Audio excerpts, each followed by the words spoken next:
नमस्कार, आप देख रहे हो एक्सप्रेस न्यूज भारत और मैं हूं आपके साथ मानसून। वक्त हो गया है बड़ी खबर के अपडेट का और फिलहाल बड़ी खबर में अपडेट हमारे पास उत्तर प्रदेश का सुल्तानपुर डकैती कांड। जहां आपने बिल्कुल सही सुना, क्योंकि सुल्तानपुर डकैती कांड कांड एक अलग हो गया, क्योंकि कांड कोई छोटा मोटा कांड नहीं था। सुल्तानपुर में 2 करोड़ का कांड ही हुआ था, लूट की घटना हुई थी। लेकिन इसके बाद अब सियासी माहौल और राजनीतिक माहौल पूरा गर्मा गया है और उसके पीछे गर्माने की वजह यह है कि सुल्तानपुर डकैती कांड के 2 आरोपियों का इनकाउंटर हुआ। आरोपियों का इनकाउंटर हुआ, विपक्ष सत्ता पक्ष पर हमलावर हो गया। मंगेश यादव का सबसे पहले 5 सितंबर को इस लूट में एनकाउंटर हुआ। उसके बाद सपा प्रमुख अखिलेश यादव ने हमला किया और बोला कि क्या अब जाति देखकर एनकाउंटर हो रहे हैं, यानी कि आपने अपराध किया और उसके बाद अगर पुलिस द्वारा इनकाउंटर कर दिया जाता है। उस पर अब सीधा सवाल जाति को लेकर आ गया है कि जाति देखी और जान ले ली गई। उसके बाद अखिलेश यादव ने यह भी कहा कि अगर इनकाउंटर करना है तो ठाकुर और ब्राह्मणों का किया जाए, आप यादव मतलब जाति देखकर इनकाउंटर क्यों करें। उसके बाद आज कल मैं आपको बता दूं कि 23 सितंबर को अनुज प्रताप सिंह दूसरा आरोपी जिसका कि कल एनकाउंटर हुआ, उसके बाद फिर से राजनीतिक गलियारों में चर्चाओं का बाजार गर्म हो गया।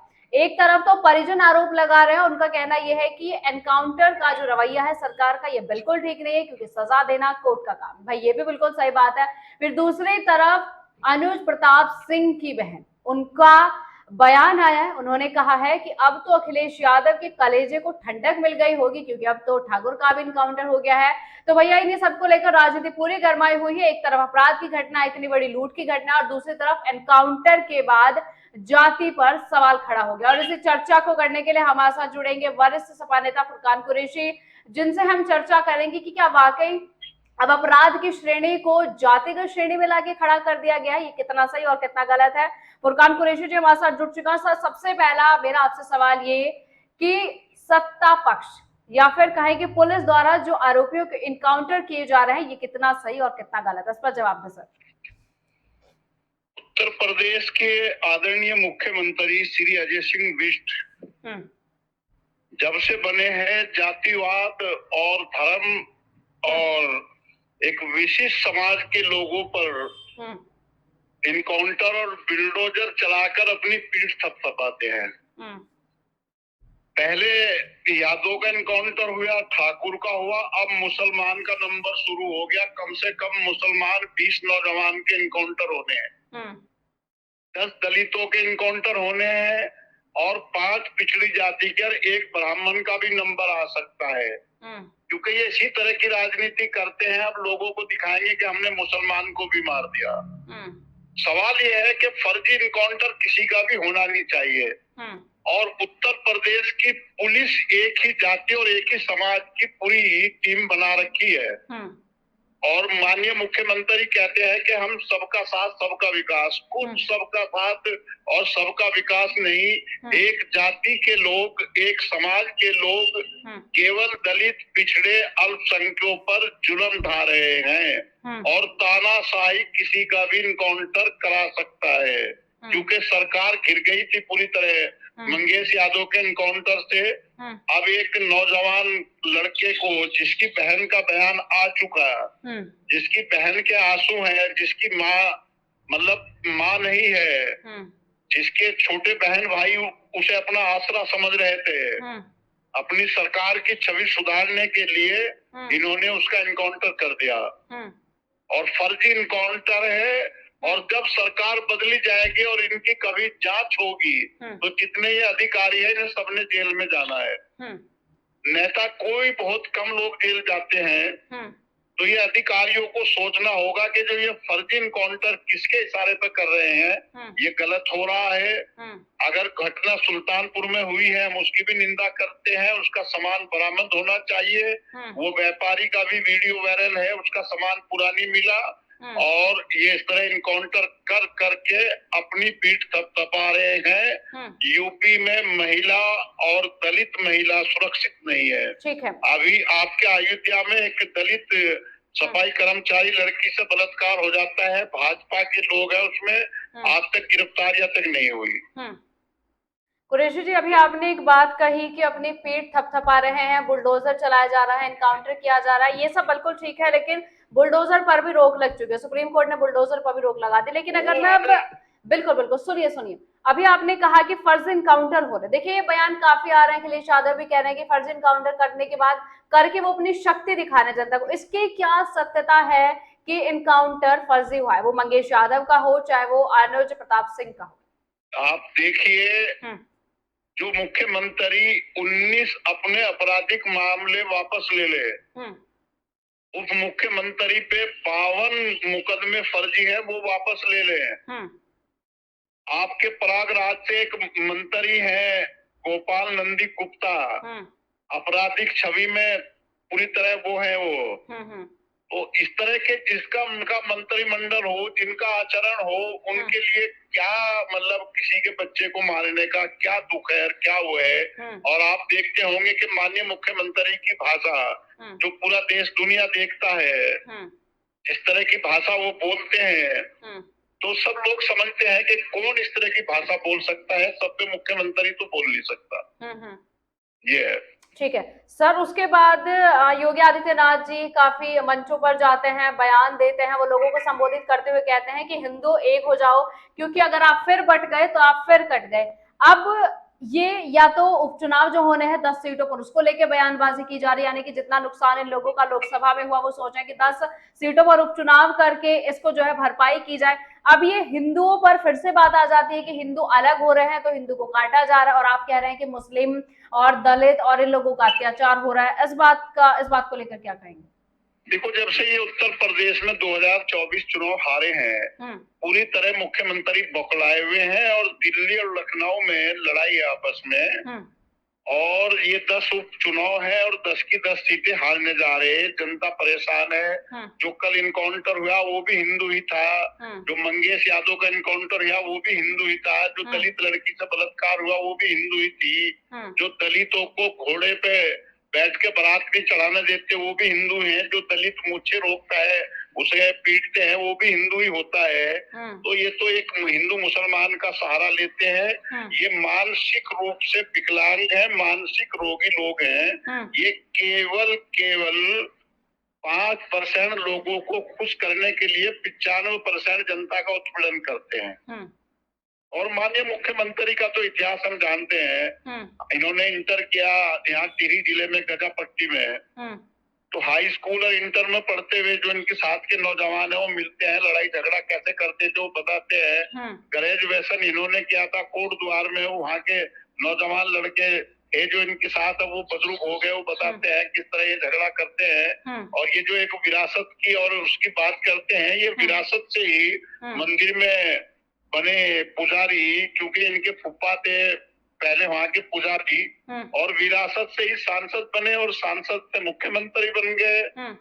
तो ये मतलब कहने वाली बात और करने वाली बात अमल नहीं करते, ये केवल बांटने की और काटने की राजनीति करते हैं और आतंकवाद को बढ़ावा देते हैं। इसके अलावा कुछ नहीं, विकास की सोच इनके पास नहीं है। ठीक है ठीक है। कुरैशी जी, अभी आपने कहा कि बांटने का और इन सब का काम करते हैं, जबकि सपा प्रमुख अखिलेश यादव का अब कहना है कि वो दलित और पिछड़े लोगों को एक साथ इकट्ठा होकर लेके चला जाता है। अब आप इसमें एक चीज समझिएगा, और मैं आपसे इसमें सवाल भी करना चाहती हूँ कि देखिए, सुल्तानपुर में लूट हुई, कोई छोटी मोटी लूट नहीं थी, करीब 2 करोड़ तक की ये लूट होती है। उसके बाद पुलिस एनकाउंटर कर देती है। अब मुझे ये बताइए कि चाहे सत्ता पार्टी हो चाहे विपक्ष हो, अखिलेश यादव जी ने जातिगत कार्ड इस पर क्यों खेला? जब मंगेश यादव का एनकाउंटर हुआ तो उन्होंने क्यों ऐसा कहा कि जाति को देखकर जान ले ली गई? अपराधी होता है, जातिगत कार्ड क्यों खेला जाता है? देखिए, हमें तो ऐसा लगता है कि ये जो सुल्तानपुर की लूट है ये सरकार की लूट है, और आपके ब्रजेश सिंह से लेकर धीरेन्द्र सिंह, राकेश प्रताप सिंह, अभय प्रताप सिंह, राजा भैया, ये दूध के धुले हुए नहीं है जो माननीय मुख्यमंत्री के अगल बगल रहते हैं। तो आप समझ सकते हैं ये किस जाति के हैं, किस जाति से आते हैं, और इनके मतलब क्या असर है और क्या कैसे ये संपत्ति कर जाते हैं लोगों की, कैसे दलित पिछड़े अल्पसंख्यकों का उत्पीड़न करते हैं। और अब तो इनकी सरकार में ब्राह्मण भी सुरक्षित नहीं है। तो हालत खराब है उत्तर प्रदेश की, बहुत हालत बहुत ज्यादा खराब। आप मतलब इस चीज से बिल्कुल सहमत हो जाते हैं कि अखिलेश यादव जी ने जो यादव को लेकर टिप्पणी की कि मतलब सिर्फ जाति देखकर जो है इनकाउंटर किए जाना है, मतलब आप इस चीज से बिल्कुल सहमत है कि अखिलेश यादव जी ने मंगेश यादव के इनकाउंटर के बाद जो बयान दिया वो बिल्कुल सही था? देखिए, मंगेश यादव को घर से पुलिस ले गई उठा के, उनकी बहन और उनके पिता का बयान है, कई गांव के लोगों ने देखा है।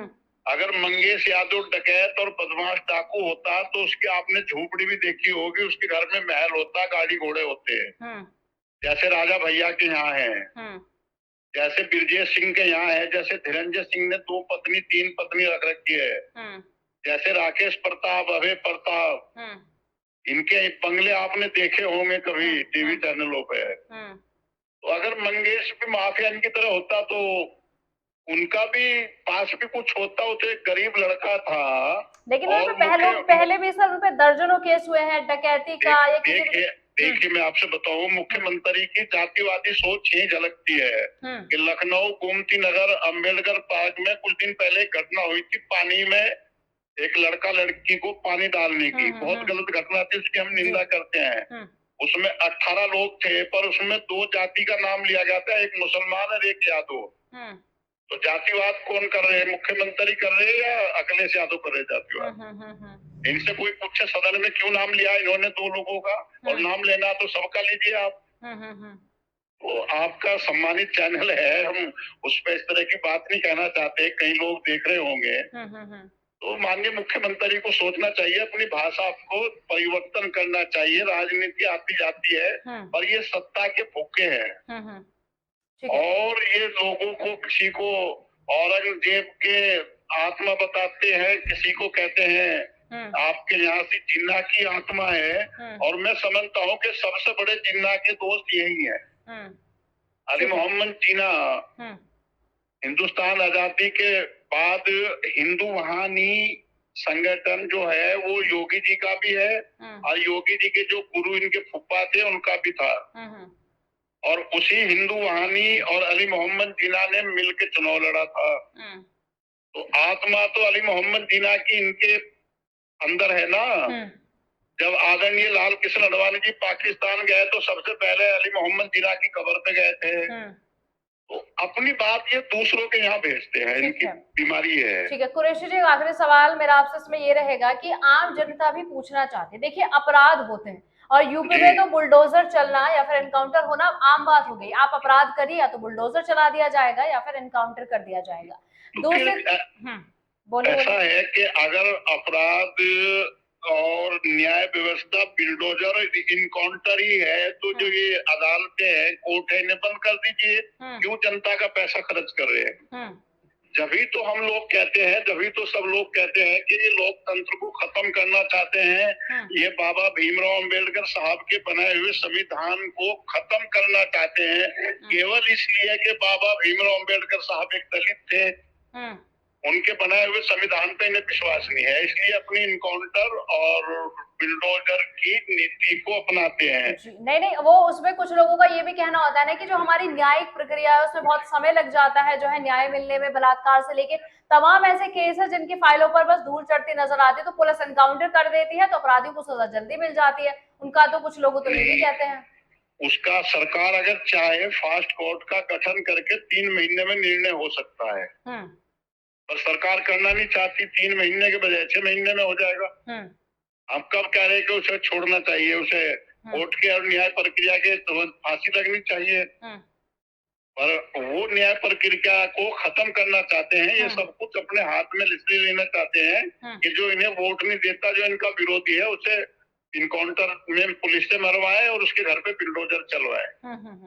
ये है इनका मसला और कुछ नहीं। ठीक है सर, आप इस पूरे केस पर अपनी क्या टिप्पणी देना चाहते हैं, क्योंकि सपा की तरफ से तो लगातार हमला किया जा रहा है, सत्ता पार्टी फर्जी इनकाउंटर है। और आज अभी सूचना आ जाएगी, एक गाजीपुर में भी जाहिद नाम के लड़के का इनकाउंटर हो गया, मुसलमानों का नंबर आने वाला है, देखना अभी मतलब इस उपचुनाव से पहले ये 10-20 कम से कम ढूंढ के मुसलमान नौजवान का इनकाउंटर करा देंगे। टारगेट बनाने के पीछे की वजह क्या? आप कह रहे हैं कि अब मुसलमानों का नंबर आने वाला है, मतलब टारगेट क्यों बनाया जा रहा है मुसलमान? साजिश ये है कि इनके कुछ वोटर कट्टरपंथी हैं, उन्हें खुश करने की एक इनकी वो रहती है।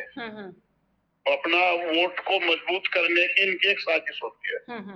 ठीक ये है है और कुछ नहीं। जी, ठीक है सर, बहुत शुक्रिया आपका हमारे साथ जुड़ने के लिए और इस मुद्दे पर चर्चा करने के लिए। देखिए हमारे साथ हमारे सपा नेता फुरकान कुरैशी मौजूद थे, जिन्होंने सभी सवालों के जवाब दिए और चर्चा की। और बस उनकी चर्चा मोटी मोटी अगर आपको बताई जाए तो उन्होंने सब कहा कि दलित पिछड़ों मुसलमानों को सत्ता पार्टी टारगेट बना रही है, फर्ज इनकाउंटर किए जा रहे हैं, फर्ज इनकाउंटर ना किया जाए, न्यायिक प्रक्रिया का सम्मान किया जाए और न्यायिक प्रक्रिया के तहत ही न्याय दिया जाए। क्योंकि परिजनों का भी यही कहना है, अनुज प्रताप सिंह की बहन का जो अभी उन्होंने बयान दिया, उनका भी यही कहना है कि सजा देना कोर्ट का काम होता है, पुलिस का नहीं होता, तो न्यायिक प्रक्रिया के तहत ही फैसला किया जाए। इन तमाम चीजों के सवाल हमने फुरकान कुरैशी से पूछे और उनके जवाब भी लिए। इस मामले को लेकर और किस स्तर तक अभी ये सियासत जाएगी, अभी किस स्तर तक राजनीति में इन सब मुद्दों की चर्चा होगी, इन सब अपडेट को लेकर भी हम आपसे जरूर साझा करेंगे। तब तक के लिए आप देखते रहिए एक्सप्रेस न्यूज भारत।